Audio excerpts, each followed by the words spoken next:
చదవబడినటువంటి వాక్య భాగంలో అపొస్తలుడైన పౌలు హెబ్రీయులకు రాస్తూ, నేను నిన్ను ఆశీర్వదింతును, నిశ్చయముగా నిన్ను విస్తరింపజేతును అనే ఒక గొప్ప వచనాన్ని, వాగ్దానాన్ని మనకి ఇక్కడ తెలియజేస్తూ ఉన్నాడు. దేవుడు మనల్ని ఆశీర్వదించే దేవుడై ఉన్నాడు. మన సంఖ్యని 1000 రెట్ల కన్నా ఎక్కువ చేసేవాడు. అలాగే మన చేతుల కష్టార్జితాన్ని దీవించేవాడు. మన ఆత్మ సంబంధమైనటువంటి ప్రయత్నాలన్నింటినీ దీవించేవాడు.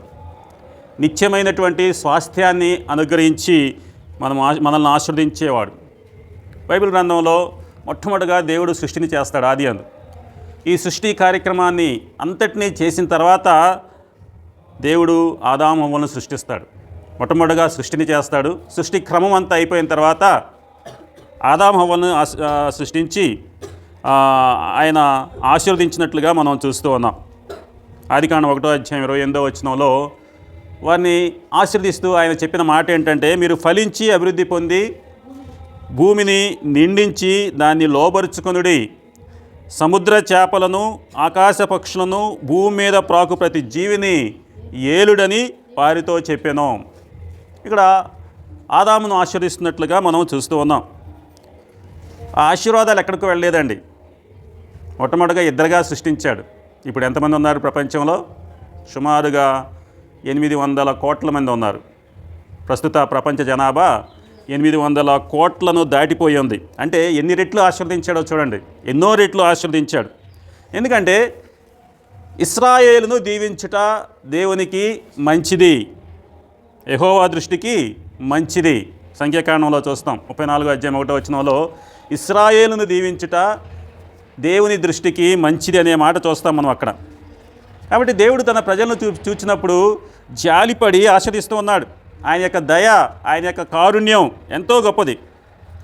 అదే సమయంలో ఆశీర్వాదాలు కొన్నిసార్లు ఆయన ఫ్రీగా ఇవ్వట్లేదండి. దానికి ఒక కండిషన్ పెడుతున్నాడు. కండిషన్ అంటే ఏంటి? షరతులు పెడుతున్నాడు. నువ్వు ఇది చేస్తే నిన్ను ఆశీర్వదిస్తాను, నువ్వు ఇలా ఉంటే నిన్ను ఆశీర్వదిస్తాను అనే షరతులు కూడా అనేక సందర్భాల్లో పెట్టి ఆ షరతులతో కూడినటువంటి ఆశీర్వాదాన్ని ఆయన అనుగ్రహిస్తాడు. చాలామంది షరతులు మాత్రం చూడరు. ఆశీర్వాదాలు కావాలనుకుంటారు కానీ షరతులు మాత్రం చూడరు అన్నమాట. మనం ఏదన్నా వస్తువు కంటే ఏమంటే షరతులు వర్తిస్తాయి అని రాయబడి ఉంటుందా లేదా? ఒక వస్తువు కొన్నప్పుడు మీకు గ్యారంటీ ఉంది అన్నప్పుడు ఏమంటాడు? కింద ఏముంటుంది? షరతులు వర్తిస్తాయి. అంటే ఆ షరతులను బట్టే మనకు ఆశీర్వాదాలు వస్తాయి అని దాని అర్థం అన్నమాట.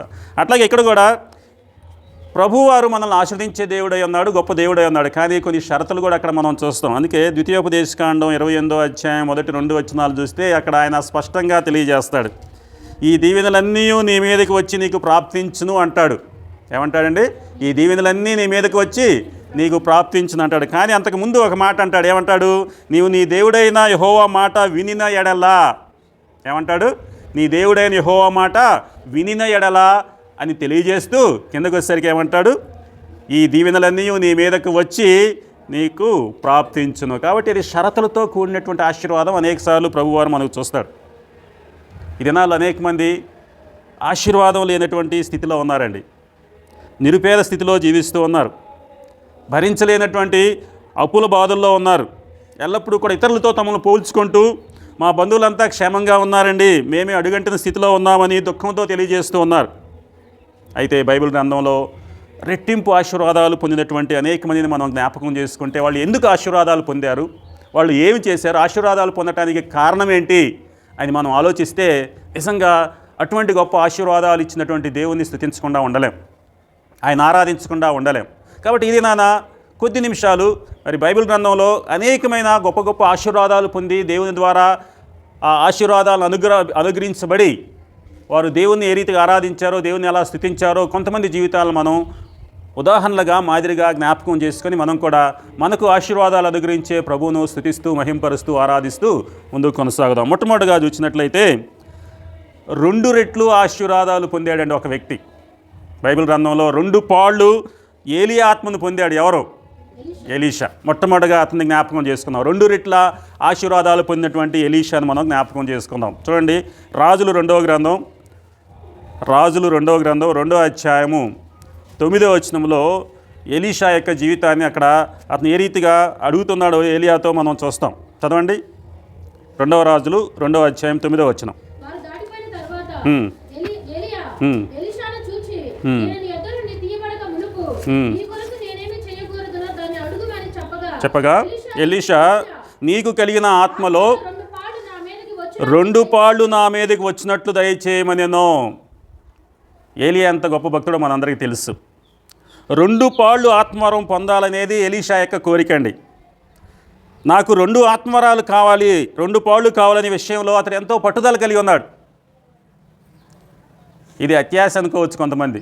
ఏలియాకు 1 పాళ్ళు ఉంటే నాకు ఎన్ని కావాలంటున్నాడు? 2 పాళ్ళు. మనం కోరుకోవటం అత్యాశ కాదు, దేవుని అడగాలి. అందుకోసమయ్యా ఆయన ఏం చేశాడంటే ఏలియాను వెంబడించాడు. కాబట్టి ఇది నా ఆత్మఫలాలు కలిగి ఉంటే మనకు ఎదురుండదండి. ఆత్మఫలాలు కలిగి ఉండి ఏలియా ఎంత గొప్పగా వాడబడ్డాడో ఎలీషా చూచాడు. ఏలియా ఎంతో గొప్పగా వాడబడ్డాడు. చనిపోయినటువంటి సారేపతు విధవరాలి కుమారుని లేపాడు తన యొక్క ఆత్మవరాలతో. అలాగే వర్షింపకుండా ఆకాశము కట్టివేశాడు. అలాగే ఆకాశం నుండి అగ్ని రప్పించడం ద్వారా బయలు ప్రవక్తల యొక్క సవాళ్ళను ఎదుర్కొన్నాడు. ఇవన్నీ కూడా అటువంటి గొప్ప ఆత్మపాలు ద్వారా ఏలియా కలిగినటువంటి గొప్ప వరాలు. కాబట్టి నువ్వు ఎటువంటి వరాలు కలిగి ఉన్నావో నాకు 2 పాళ్ళు దయచేయి ప్రభువా, దయచేయమని ఏలియాను కోరుకుంటూ ఉన్నాడు. కాబట్టి ఎలీషా అటువంటి ఆత్మఫలాలను కోరుకున్నప్పుడు అతను ఏ రీతిగా ఆత్మఫలాలు పొందాడో మనం చూస్తే బైబిల్ గ్రంథంలో అతడు చేసిన పని ఒక్కటేనండి, ఏలియాను నమ్మకంగా వెంబడించాడు. 14 సంవత్సరాలు ఉపవాసం చేశాడు. ఏలియా ఎక్కడెక్కడికి వెళ్ళాడో ఆయనతో పాటు అక్కడికి వెళ్ళాడు. ఉదాహరణకి ఏలియా గిల్గాలు వెళితే గిల్గాల్కి వెళ్ళాడు, బేతేలు వెళితే బేతేలుకి వెళ్ళాడు, ఎరికో వెళితే ఎరికోకి వెళ్ళాడు. యోర్దాను స్థలానికి వెళ్ళినప్పుడు ఏలియాను అనుసరించాడు. ఇది నానా 2 పాళ్ళు ఆశీర్వాదాలు నీవు పొందాలంటే చేయవలసింది లేదండి. ఎవరిని వెంబడించాలి? దైవజనులను వెంబడించాలి. ఎందుకంటే గొర్రె పిల్లను మనం వెంబడించినప్పుడు ప్రకటన గ్రంథంలో చూస్తాం. ప్రకటన గ్రంథం 14వ అధ్యాయం 4వ వచనంలో గొర్రె పిల్ల ఎక్కడికి పోవునో అక్కడికెల్లా ఆయన వెంబడించేవారు ఎవరు ఎక్కడ ఉంటారంటే సియోను పర్వతం మీద ఉంటారండి. ఎక్కడుంటారు?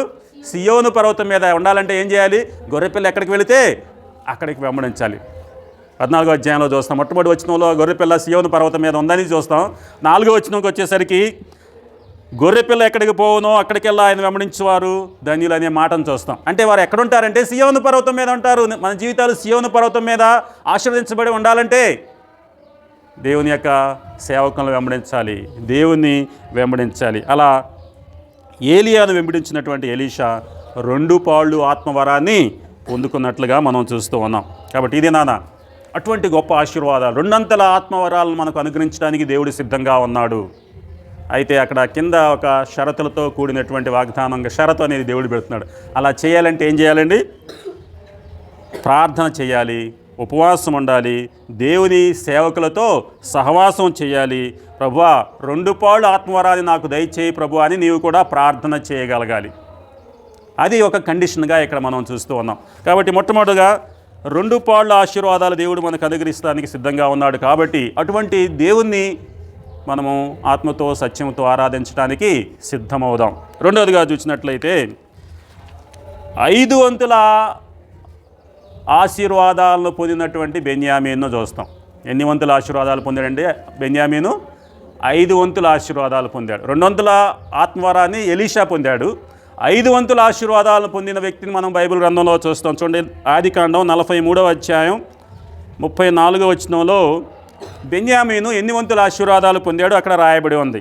చదవండి. 43:34. ఆదికాండం 43:34.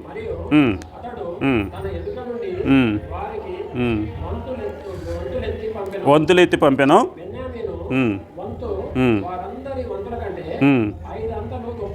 5 అంతలు గొప్పది. అందరికీ ఒక్కొక్క వంతే ఇచ్చాడండి. బెన్యామీనుకి ఎన్ని వంతులు వచ్చినాయి? 5 అంతలు ఎక్కువ ఆశీర్వాదాలు వచ్చినట్లుగా మనం చూస్తూ ఉన్నాం. ఇక్కడ ఐగుప్తు ప్రధానిగా హెచ్చించబడినటువంటి యోసేపు తన సహోదరులందరికీ విందు చేశాడు. వారందరూ కలిసి ఆయనతో విందులో పాల్గొన్నారు, సంతుష్టిగా తిన్నారు. చివరిలో అందరికీ కొంత వంతు ఆయన ఇచ్చాడండి. బెన్యామీను వంతు మిగతా సహోదరుల వంతు కన్నా 5 అంతలు ఎక్కువగా ఉంది. కారణం ఏంటండి? కారణం ఏంటో మనం చూస్తే బైబిల్ గ్రంథంలో దేవుని బిడ్డలకు గొప్ప స్వాస్థ్యం ఉంది, అది బైబిల్ చెబుతుందండి. బెన్యామీను యోసేపు ఇద్దరూ కూడా ఒక తల్లి బిడ్డలు.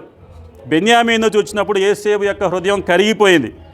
కాబట్టి స్వాస్థ్యం ఎక్కువ అనుగ్రహించాడు. దావీదు భక్తుడు మనం చూస్తే బైబిల్ గ్రంథంలో కీర్తనలో 16వ కీర్తన 5-6 వచనాల్లో, యెహోవా నా స్వాస్థ్య భాగము, నా పానీయ భాగము నీవే, నా భాగమును కాపాడుచున్నావు, మనోహర స్థలములో నాకు పాలు ప్రాప్తించెను, శ్రేష్టమైన స్వాస్థ్యము నాకు కలిగేను అంటాడు దావీదు భక్తుడు.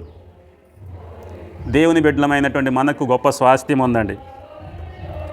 బెన్యామీను ఆశ్రయించిన దేవుడు మనలను 5 అంతలు ఆశీర్వదించడానికి, మన సహోదరుల మధ్య 5 అంతలు హెచ్చించుగా ఉంచడానికి ఆయన సిద్ధంగా ఉన్నాడు.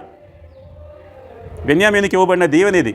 ఇంకా మనం ద్వితీయోపదేశకాండంలో చూస్తే 33వ అధ్యాయము 12వ వచనంలో బెన్యామీనుకు ఒక గొప్ప గోత్రాలు చేసుకున్నప్పుడు ఇవన్నీ చదివాం మనం. బెన్యామీను గోత్రం ఇవన్నీ మనకి మన మందిరంలో చెప్పబడ్డాయి ఆల్రెడీ. అప్పుడు ఈ యొక్క దీవెలన్నీ కూడా చదువుకోవడం జరిగింది. 33వ అధ్యాయం 12వ వచనం, యెహోవాకు ప్రియుడు, సురక్షితముగా నివసించును,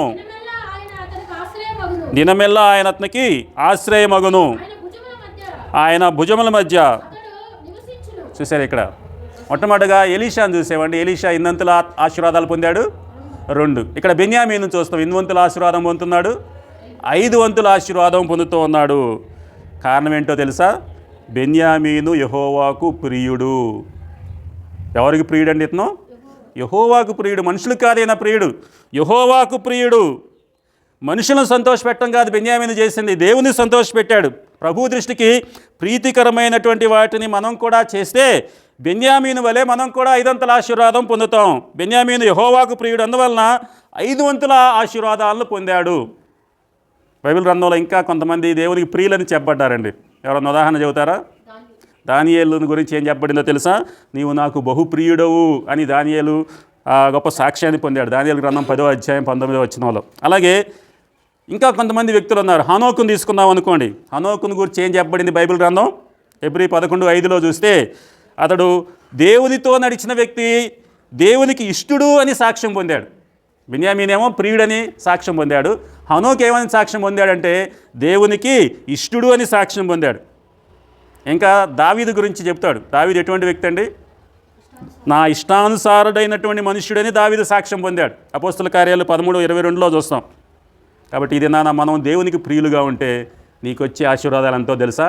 5 అంతల ఆశీర్వాదాలు వస్తాయి. ప్రభువును సంతోషపెట్టాలి. ఆయనకు ధారాళంగా ఆయన ప్రేమిస్తూ ఉన్నప్పుడు ప్రభువుకు మనం ప్రీతికరంగా ఉంటే బెన్యామీను వలె దేవుడు నిన్ను 5 అంతల ఆశీర్వాదాలు ఇవ్వడానికి సిద్ధంగా ఉన్నాడు. కాబట్టి మొట్టమొదటిగా ఎలీషాను చూసాం, 2 అంతల ఆత్మను పొందాడు. రెండవదిగా బెన్యామీను చూస్తాం, 5 అంతల ఆశీర్వాదాలు పొందుతున్నాడు. ఇక మూడవదిగా చూద్దాం. మూడవదిగా 10 అంతల జ్ఞానం పొందినటువంటి వ్యక్తులు కొంతమంది ఉన్నారండి బైబిల్ గ్రంథంలో. ఎవరు 10 అంతల జ్ఞానం పొందారు? 2 కాదు, 5 కాదు. ఎన్ని వంతులు? 10 వంతుల జ్ఞానం పొందారు. దానియేలు గ్రంథం 1వ అధ్యాయం 20వ వచనంలో చూస్తే 17 నుంచి 20 వరకు చూస్తే అక్కడ ఆ 4 బాలుర సంగతి ఏమనగా దేవుడు వారికి జ్ఞానమును సకల శాస్త్ర ప్రవీణతయు వివేచనయు అనుగ్రహించును. మరియు దానియేలు సకల విధములకు దర్శనములను స్వప్నభావములను గ్రహించు తెలివి గలవాడై ఉండెను. ఇంకా చివరికి అలా వెళుతూ చదువుకుంటూ వెళితే రాజు వీరి యొద్ద విచారణ చేయగా జ్ఞాన వివేకముల సంబంధమైన ప్రతి విషయంలో వీరు తన రాజ్యం అంతటా ఉండు శకునగాండ్ర కంటేను గాడి విద్య గలవారి అందరికంటేను 10 అంతల శ్రేష్ఠులని తెలియబడెను. ఎన్ని వంతుల శ్రేష్ఠులు అండి? 10 వంతుల శ్రేష్టమైనటువంటి జ్ఞానం ఎక్కడి నుంచి వచ్చింది? దేవుడు వారికి అనుగ్రహించాడు. 10 రెట్లు జ్ఞానం, శ్రేష్టమైన జ్ఞానం, మామూలు జ్ఞానం కూడా కాదు, శ్రేష్టమైన జ్ఞానం. దానికి కారణం ఏంటో తెలుసా? అంత జ్ఞానం పొందటానికి, 10 రెట్ల ఆశీర్వాదాలు పొందటానికి కారణం ఏంటో తెలుసా? వారు తాము పవిత్రపరుచుకున్నారండి. తాము పవిత్రపరుచుకున్నాడు. 1వ అధ్యాయం 8వ వచనంలో చూస్తే రాజు భుజించు భోజనమును పానము చేయు ద్రాక్షారసమును పుచ్చుకొని తన్ను అపవిత్రపరచకూడదని దానియేలు ఉద్దేశించి తాను అపవిత్రుడు కాకుండానట్లు వాటిని పుచ్చుకొనకుండా సెలవిమ్ము అంటున్నాడు. ఒక గొప్ప తీర్మానం చేసుకున్నాడు దానియేలు, ఇతరులతో నేను అపవిత్రంగా ఉండకూడదు. కాబట్టి ఇది దేవుని బిడ్డలుగా ఉన్నటువంటి మీకు 10 రెట్లు జ్ఞానం కావాలంటే ఒక చిన్న చిట్కా అండి. మీతో పనిచేయ వారికన్నా సమర్థులుగా నీవు ఉండాలంటే ఒక చిన్న చిట్కా ఏంటో తెలుసా? మిమ్మును మీరు పరిశుద్ధ జీవితానికి అప్పగించుకొనండి. దేవుడు పరిశుద్ధుడు. ఆయన బిడ్డలుగా ఉన్నటువంటి మనం కూడా ఎంతో పరిశుద్ధులుగా జీవించాలి. ఇది పరిశుద్ధత లోపిస్తూ ఉందండి చాలామందిలో. దేవుని సేవకులుగా ఉన్నవారు కూడా ఈలోక సంబంధమైన వారితో కలిసిపోయి అపవిత్రులుగా మారుతూ ఉన్నారు. దేవుడు ఏదైతే ఆ పరిశుద్ధమైందని చెప్పాడో దాన్ని త్యజించి అనేక మంది ఈ లోక సంబంధంగా మారిపోతున్నారు. ఈ యొక్క లోకంతో అందరూ రాజీ పడిపోతున్నారు. ఈ లోక సంబంధమైన వాటిలో మరి లోకం కావాలి, అలాగే దేవుడు కావాలనే పంథాలో మారిపోతూ ఉన్నారు. అటువంటి వారికి ఆశీర్వాదాలు రావు. కాబట్టి మనము పరిశుద్ధత కొరకు ఈ లోకంలోంచి బయటికి వచ్చాం. దానియేలు తను తాను పరిశుద్ధపరుచుకున్నాడు, ఈ లోకం నుంచి వేరైపోయాడు. ఎన్ని రెట్ల ఆశీర్వాదాలు పొందాడండి? ఎన్ని రెట్ల ఆశీర్వాదాలు పొందాడు? 10 అంతల జ్ఞానాన్ని పొందినట్లుగా మనం చూస్తూ ఉన్నాం. అటువంటి 10 అంతల జ్ఞానం దేవుడు మనకు అనుగ్రహించడానికి ఈ దినాన్ని సిద్ధంగా ఉన్నాడు. అటువంటి దేవుడిని మనం ఆత్మతో సత్యంతో ఆరాధిద్దాం. ఇక మరొక వ్యక్తిని చూద్దాం. ఇప్పుడు దాకా 2 అంతలు చూచాం, 5 అంతలు చూచాం, 10 అంతలు. ఇప్పుడు 100 అంతలు చూద్దాం. 100 అంతల ఆశీర్వాదాలు పొందినటువంటి వ్యక్తి ఇస్సాకు. ఆదికాండం 26వ అధ్యాయము 12వ వచనం. ఆదికాండం 26వ అధ్యాయం 12వ వచనంలో ఇస్సాకు ఆ దేశమందున్న వాడై విత్తనం వేసి ఆ సంవత్సరము 100 అంతలు ఫలం పొందెను. యెహోవా అతన్ని ఆశీర్వదించను కనుక ఆ మనుష్యుడు గొప్పవాడాయనో. 100 అనేది మానవుని యొక్క ప్రయాసం యొక్క పరిపూర్ణమైన సంఖ్య అండి. ఉదాహరణకి కాలేజీలో ఎగ్జామ్స్ పెడతారు. ఎన్ని మార్కులకి పెడతారు? ఫైనల్ ఎన్ని మార్కులకి? 100 మార్క్స్కి. నేను స్కూల్లో ఉన్నప్పుడు నాకు మ్యాథమెటిక్స్లో 96 మార్కులు వచ్చినాయి. 10th క్లాస్లో 96 మార్కులు వచ్చినాయి 100కి. అదే 4 మార్కులు కూడా వస్తే బాగుండే అని నేను అనుకున్నా మనసులో. అలాగే ఇంటర్మీడియట్లో కూడా మ్యాథ్స్ ఉంది. ఇంటర్మీడియట్లో మాకు అప్పుడు 150కి మ్యాథ్స్, 150కి 147 వచ్చినాయి. 3 మార్కులు పోయినాయి. ఎందుకు పోయినాయి అంటే ఒక చాప్టర్ వదిలేసా చదవకుండా, ఛాయిస్లో పోయిద్దని వదిలేసా. కానీ దాంట్లోంచి రాయాల్సి వచ్చింది. ఏదో రాసేదో 7 మార్కులు వచ్చింది. దాని మొత్తం మీద ఒక 3 మార్కులు తగ్గినాయి. కాబట్టి 100 మార్కులు వస్తే బాగుండు అని అనుకునేవాడిని అది నాన్న. అంటే ఇంకొంచెం ప్రయాసపడి ఉంటే 100కి 100 మార్కులు వచ్చాయి కదా అనుకునేవాడిని. ఎందుకంటే ఇది నా అందరూ కూడా 100కి 100% తెచ్చుకోవాలని ప్రయాసపడతా ఉన్నారు. 10కి 10. 10th క్లాస్ అంటే ఎన్ని రావాలి? 10/10. అది అంతగా ప్రయాసపడుతున్నారు అన్నమాట. ప్రభువు కూడా అంతే. ఒక 100 గొర్రెల్లో ఒకటి తప్పిపోతే పోనీలు అని వదిలేశాడా? 100 ఉండాలని కోరుకున్నాడు. ఆయన కూడా 100 గొర్రెలు ఉండాలని వెదికి రక్షించాడు. అలాగే ఈనాడు ఇస్సాకు కూడా 100 అంతలుగా ఆశీర్వదించబడ్డాడు. ప్రభు ఒక ఉపమానం చెప్పాడు విత్తబడినటువంటి విత్తనాల గురించి. మరి మంచి నేలలో పడినటువంటి విత్తనాలు ఎంతగా ఫలించాయండి? 100 అంతల ఫలం. 30 అంతలు, 60 అంతలు, 100 అంతల ఫలం ఇచ్చాయని మనం చూస్తాం. కాబట్టి ఇక్కడ ఇటువంటి గొప్ప ఆశీర్వాదాలని దేవుడు ఎవరికి ఇస్తున్నాడు? ఇస్సాకు ఇస్తున్నాడు. ఇస్సాకు అటువంటి గొప్ప ఆశీర్వాదాలు పొందడానికి ఊరికనే ఇచ్చాడండి? ఏమైనా కారణం ఉందా? ఇస్సాకు అంతా 100 అంతల ఆశీర్వాదం పొందడానికి ఏమైనా కారణం ఉందా? ఊరికే దేవుడు ఇచ్చేసాడా? ఒక కారణం కూడా ఉంది అక్కడ. ఇస్సాకు యొక్క ఆశీర్వాదాలు పొందడానికి కారణం ఏంటంటే ఆదికాండం 24:63లో ఉంది అక్కడ. ఆదికాండం 24:63. సాయంకాలమున ఇస్సాకు పొలములో ధ్యానింప బయలువెళ్ళి కన్నులెత్తినప్పుడు ఒంటెలు వచ్చుచుండెనో. ఎక్కడికి వెళ్ళాడండి ఇస్సాకు? సాయంకాలాన పొలములో ధ్యానించడానికి వెళ్ళాడు. నేను అనుకుంటున్నాను ఆ రోజే కాదు, ప్రతిరోజు వెళ్తాడు అనుకుంటున్నాను నేను. ఒకరోజే కాదు, క్రమంగా సాయంకాలం వేళ ధ్యానం చేసేవాడని నేను అనుకుంటూ ఉన్నాను. కాబట్టి అటువంటి ధ్యానించే వారికి, ఆ వాక్యం ధ్యానిస్తూ క్రమంగా ధ్యానించే వారికి దేవుడు అనుగ్రహించే వాగ్దానం ఏంటో తెలుసా? కీర్తనలు 1వ కీర్తన 2-3 వచనాలు. యెహోవా ధర్మశాస్త్రమందు ఆనందించుచు దివారాత్రము దాన్ని ధ్యానించేవాడు ధన్యుడు. అతడు నీటి కాలువలో ఎవరో నాటబడిన ఆకువాడక తన కాలం ముందు ఫలమిచ్చు చెట్టు వలె ఉండును. అతడు చేయిందంతయు సఫలమగును. కాబట్టి అటువంటి ధ్యానంలో ఉన్నటువంటి వ్యక్తి పొందే ఆశీర్వాదాలు ఇవి. అలాగే బైబిల్లో దైవజనుడైనటువంటి మోషే కూడా ఉన్నాడండి. మోషే తర్వాత యెహోషువ వచ్చినప్పుడు ఆయనకు ఒక ఆజ్ఞ ఇస్తాడు. అలాగే యెహోషువ కూడా హెచ్చించబడతాడు. కారణం ఏంటంటే యెహోషువ ధర్మశాస్త్రాన్ని దివారాత్రం ధ్యానించాడండి. మోషే తర్వాత యెహోషువ హెచ్చించబడటానికి కారణం ఏంటి? ధర్మశాస్త్రాన్ని దివారాత్రము ధ్యానించాడు. యెహోషువ గ్రంథం 1వ అధ్యాయం 7-8 వచనాలు తెలియజేస్తాయి. నా సేవకుడైన మోషే నీకు ఆజ్ఞాపించిన ధర్మశాస్త్రం అంతటి చొప్పున చేయవలెనో. నీవు నడుచు ప్రతి మార్గమున చక్కగా ప్రవర్తించినట్లు నీవు దాని నుండి కుడికిని కానీ ఎడమకను కానీ తొలగకూడదు. ఈ ధర్మశాస్త్ర గ్రంథమందు నీవు బోధింపుగా తప్పిపోకూడదు. దానిలో రాయబడి ఉన్న వాటన్నిటి ప్రకారం చేయుటకు నీవు జాగ్రత్త పడినట్లు దివారాత్రము దాన్ని ధ్యానించిన ఎడల నీ మార్గమును వర్ధిల్ల చేసుకొని చక్కగా ప్రవర్తించెదవు. అది ఇక్కడ యెహోషువ యొక్క విజయ రహస్యం. ధర్మశాస్త్రాన్ని దివారాత్రము ధ్యానిస్తే నీవు ఎన్ని వంతుల ఫలాన్ని పొందుతామండి? ఎన్ని వంతులు? 1, 2, 3, 4? 100 అంతల ఫలం. ఇక్కడ ఇస్సాకు విత్తనం వేస్తాడు, 100 ఫలం. కారణం ఏంటో తెలుసా? సాయంకాలం అయ్యేసరికి ధ్యానం చేసే వ్యక్తి. సాయంకాలం ఇస్సాకు పొలంలో ధ్యానింప బయలువెళ్ళి అనే మాటను చూస్తాం. ప్రతిరోజు సాయంత్రం ఆయన వాక్యాన్ని ధ్యానించే వ్యక్తి కాబట్టి 100 ఫలాన్ని పొందాడు. కాబట్టి మనం ఇప్పుడు ఎన్ని చూసాం? 200 చూసాం. 200 ఎవరు పొందారు? 200 పొందింది ఎవరు? ఎలీషా. 500 పొందింది ఎవరు? బెన్యామీను. తర్వాత 10 జ్ఞానం పొందింది ఎవరు? 100 ఫలం పొందింది ఎవరు? ఇస్సాకు. తర్వాత నెక్స్ట్ 1000 రెట్లు చూద్దాం. 1000 రెట్లు ఎవరన్నా పొందారో అని చూద్దాం. ద్వితీయోపదేశకాండం 1వ అధ్యాయం 11వ వచనం. ద్వితీయోపదేశకాండం 1వ అధ్యాయం 11వ వచనం. మీ పితరుల దేవుడైన యెహోవా మీ జనసంఖ్యను 1000 రెట్లు ఎక్కువ చేసి తాను మీతో చెప్పినట్లు మిమ్మును ఆశీర్వదించునుగాక.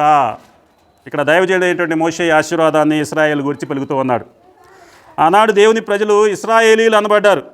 క్రొత్త నిబంధనలో మనమే ఆ ఇశ్రాయేలీమండి. ఆత్మ సంబంధమైన ఇశ్రాయేలు ఎవరంటే మనమే క్రొత్త నిబంధనలో. ఎందుకంటే క్రీస్తుని అంగీకరించిన వారికి అబ్రహాం యొక్క ఆశీర్వాదం నిశ్చయంగా ఉంది. ఎందుకంటే క్రీస్తు రక్తం ద్వారా విమోచించబడినటువంటి ప్రతి దేవుని బిడ్డ కూడా ఆత్మ సంబంధమైన ఇశ్రాయేలీయుడే. విశ్వసించే వారందరికీ కూడా అబ్రహాము తండ్రిగా ఉన్నాడు. ఇశ్రాయేల్ అంటే అర్థం ఏంటండి? దేవునితో పోరాడేవాడు అని అర్థం. ఎందుకంటే యాకోబు ఒక దినాన యబ్బోకు రేవు దగ్గర తెల్లవారుజాము వరకు పోరాడాడు. నీవు నన్ను ఆశ్రదించితేనే కానీ నేను నిన్ను విడిచిపెట్టనని దేవునితో గోజాడి ప్రార్థించాడు. అది ప్రార్థనతో కూడినటువంటి పోరాటం, లేకపోతే పోరాటంతో కూడినటువంటి ప్రార్థన. ఆ విజ్ఞాపన ప్రార్థన యాకోబును ఇశ్రాయేలుగా మార్చింది. ఆ మోసగాడుగా ఉన్నటువంటి యాకోబు ఇశ్రాయేలుగా మార్చబడ్డాడు. ఆ రోజు నుంచి 1000 రెట్లు ఆశీర్వాదానికి స్వతంత్రుడయ్యాడు. ఎన్ని రెట్లు? 1000 రెట్లు. కాబట్టి ఇది నాన్న మన జీవితంలో కూడా 1000 రెట్ల ఆశీర్వాదాలు పొందాలంటే అత్యాశక్తితో ప్రార్థన చేయాలండి. దేవుని బిడ్డలు అత్యాశక్తితో ప్రార్థన చేస్తూ ఉన్నటువంటి సందర్భంలో ప్రభువు 1000 రెట్ల ఆశీర్వాదాలు అనుగ్రహిస్తాడు. మీరు నన్ను నా నామంలో ఏది అడిగినా నేను మీకు ఇస్తాను అనే వాగ్దానాన్ని మనం చూస్తాం. యోహాను సువార్త 16:24లో. చాలామంది ఆసక్తితో ప్రార్థన చేయలేకపోతున్నారు. ఇది నా ఆశీర్వాదాలు లేవు. కారణం ఏంటండి? చాలామందికి ఒక్క 10 నిమిషాలు కూడా ఆశీర్వాదాల కొరకు ఆసక్తితో ప్రార్థన చేయలేకపోతున్నారు. ఒక 2 గంటలు దేవుని మందిరంలో కూర్చోలేకపోతున్నారు. నామకార్థంగా 4 మాటలు చెప్పి ప్రార్థన ముగిస్తున్నారు. ఆ ప్రార్థనలో విశ్వాసం లేదు, పట్టుదల లేదు, పోరాటం లేదు. యాకోబు ప్రార్థనలో లాగా పోరాటం లేదు. ఇది నాన్న దేవుడు మనకు సవాలు విసురుతున్నాడు. ఏంటంటే యాకోబులాగా మీరు ప్రార్థనలో పోరాటం చేయండి, నీకు 1000 రెట్ల ఆశీర్వాదాలు ఇస్తానని ఆయన చెబుతున్నాడు. కాబట్టి ఇది నాన్న అటువంటి 1000 రెట్ల ఆశీర్వాదాలు అనుగ్రహించే దేవుణ్ణి మనము ఆత్మతో సత్యంతో ఆరాధిస్తూ ముందుకు కొనసాగుదాం. అలాగే మరోదికి చూసినట్లయితే ఇప్పుడు 1000 రెట్లు చూసాం. తర్వాత 1000 ఆశీర్వాదాలు కూడా ఇవ్వడానికి సిద్ధంగా ఉన్నాడు. ఇప్పుడు దాకా 1000 రెట్లు చూసాం. తర్వాత ఆదికాండం 24వ అధ్యాయం 60-61లో 1000 ఆశీర్వాదాలు ఇచ్చే తండ్రిని మనం చూస్తున్నాం. వారు రిబ్కాతో, మా సహోదరి నీవు 1000 తల్లివగుదువుగాక, నీ సంతతి వారు తమ పగవారి గవిని స్వాధీనపరుచుకుందరుగాక అని దీవించగా. ఇక్కడ రిబ్కా ఇస్సాకు ఒక వధువుగా బయలుదేరి వెళుతుందండి. అటువంటి సందర్భంలో రిబ్కాను వారి ఇంటి వారు సాగనంపినప్పుడు వారు చెప్పిన మాట ఏంటండి? 1000 తల్లివగుదువు. 100 రెట్లని కానీ 1000 రెట్లని కానీ చెప్పకుండా ఏమంటున్నారు? 1000 తల్లివగుతావు. ఇది నాన్న ఎవరికి ఆశీర్వాదాలంటే ఇక్కడ రిబ్కా ఎవరికి సాదృశ్యంగా ఉందంటే క్రైస్తవ సంఘానికి సాదృశ్యంగా ఉందండి. ఒక వధువుగా ఉంది. యేసుక్రీస్తు మన ఆత్మీయమైనటువంటి పెండ్లి కుమారుడు, సంఘము ఆయన పెండ్లి కుమార్తె.